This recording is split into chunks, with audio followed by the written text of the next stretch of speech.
தொடக்க நூல் அதிகாரம் 9. கடவுள் நோவாவிற்கும் அவர் புதல்வருக்கும் ஆசி வழங்கி கூறியது: பலுகி பெருகி மண்ணுலகை நிரப்புங்கள். மண்ணுலகின் விலங்குகள், வானத்து பறவைகள், நிலத்தில் ஊர்வன கடலின் மீன்கள் அனைத்தும் உங்களுக்கு அஞ்சி நடுங்கட்டும். அவை உங்கள் கைகளில் ஒப்படைக்கப்பட்டுள்ளன. நடமாடி உயிர் வாழும் அனைத்தும் உங்களுக்கு உணவாகட்டும்.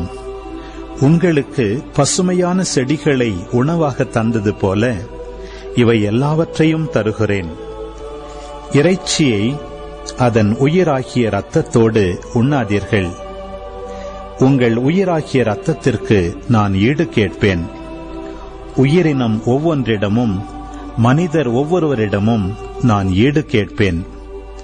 மனிதரின் உயிருக்காக அவரவர் சகோதரரிடம் உயிரை நான் ஈடாக கேட்பேன். ஒரு மனிதரின் இரத்தத்தை எவர் சிந்துகிறாரோ அவரது இரத்தம் வேறொரு மனிதரால் சிந்தப்படும். ஏனெனில் கடவுள் மனிதரை தம் உருவில் உண்டாக்கினார். நீங்கள் பலுகி பெருகி பன்மடங்காகி மண்ணுலகை நிரப்புங்கள். கடவுள் நோவாவிடமும் அவருடன் இருந்த அவர் புதல்வரிடமும் கூறியது: இதோ, நான் உங்களோடும் உங்களுக்கு பின்வரும் உங்கள் வழிமரபினரோடும் பேழையிலிருந்து வெளிவந்து உங்களோடு இருக்கும் உயிரினங்கள், பறவைகள், கால்நடைகள், நிலத்தில் உங்களுடன் உயிர் வாழும் விலங்கினங்கள் எல்லாவற்றோடும், மண்ணுலகில் உள்ள எல்லா உயிர்களோடும் என் உடன்படிக்கையை நிலைநாட்டுகிறேன். உங்களோடு என் உடன்படிக்கையை நிறுவுகிறேன்.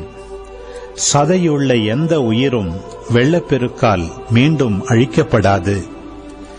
மண்ணுலகை அழிக்க இனி வெள்ளப்பெருக்கு வரவே வராது. அப்பொழுது கடவுள் எனக்கும் உங்களுக்கும் உங்களுடன் இருக்கும் உயிருள்ள எல்லாவற்றிற்கும் இடையே தலைமுறை தோறும் என்றென்றும் இருக்கும்படி நான் ஏற்படுத்திய உடன்படிக்கையின் அடையாளமாக என் வில்லை மேகத்தின் மேல் வைக்கிறேன். எனக்கும் மண்ணுலகுக்கும் இடையே உடன்படிக்கையின் அடையாளமாக இது இருக்கட்டும். மண்ணுலகின் மேல் நான் மேகத்தை வருவிக்க அதன் மேல் வில் தோன்றும் பொழுது எனக்கும் உங்களுக்கும் சதையுள்ள உயிரினங்கள் எல்லாவற்றுக்கும் இடையே உள்ள என் உடன்படிக்கையை நான் நினைவு கூர்வேன். உயிர்கள் எல்லாவற்றையும் அழிப்பதற்கு தண்ணீர் இனி ஒருபோதும் பெருவெள்ளமாக மாறாது.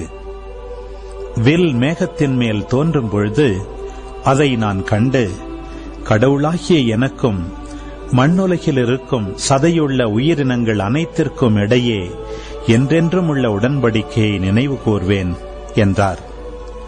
கடவுள் நோவாவிடம், எனக்கும் மண்ணுலகில் வாழும் எல்லா உயிரினங்களுக்கும் இடையே நான் ஏற்படுத்திய உடன்படிக்கையின் அடையாளம் இதுவே என்றார்.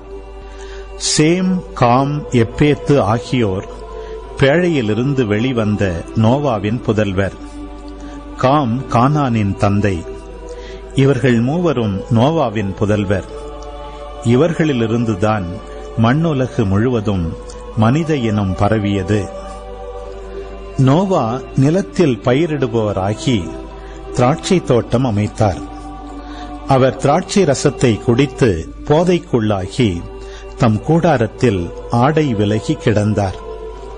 கானானின் தந்தையாகிய காம் தன் தந்தை திறந்த மேனியராய் கிடப்பதைக் கண்டு வெளியே இருந்த தன் இரு சகோதரரிடம் அதை தெரிவித்தான். அப்பொழுது சேமும் எப்பேத்தும் ஒரு துணியை எடுத்து தங்கள் இருவரின் தோள் மேல் போட்டுக்கொண்டு பின்னோக்கி நடந்து தங்கள் தந்தையின் திறந்த மேனியை மூடினர். அவர்கள் முகம் எதிர்ப்பக்கம் நோக்கியிருந்ததால் தங்கள் தந்தையின் திறந்த மேனியை அவர்கள் பார்க்கவில்லை. நோவாவிற்கு போதை தெளிந்ததும் தம் இளைய மகன் தமக்கு செய்ததை அறிந்தார். அப்பொழுது அவர், கானான் சபிக்கப்பட்டவன், தன் சகோதரருக்கு அவன் அடிமையிலும் அடிமையாக இருப்பான். சேமின் கடவுளாகிய ஆண்டவர் போற்றி அவனுக்கு கானான் அடிமையாக இருப்பான். கடவுள் எப்பேத்து குடும்பத்தை பெருகச் செய்யட்டும். அவன் சேமின் கூடாரத்தில் வாழட்டும். அவனுக்கும் கானான் அடிமையாக இருக்கட்டும் என்றார். வெள்ளப்பெருக்குக்கு பின்னர் நோவா 350 ஆண்டுகள் வாழ்ந்தார். இவ்வாறு நோவா 950 ஆண்டுகள் வாழ்ந்த பின் இறந்தார்.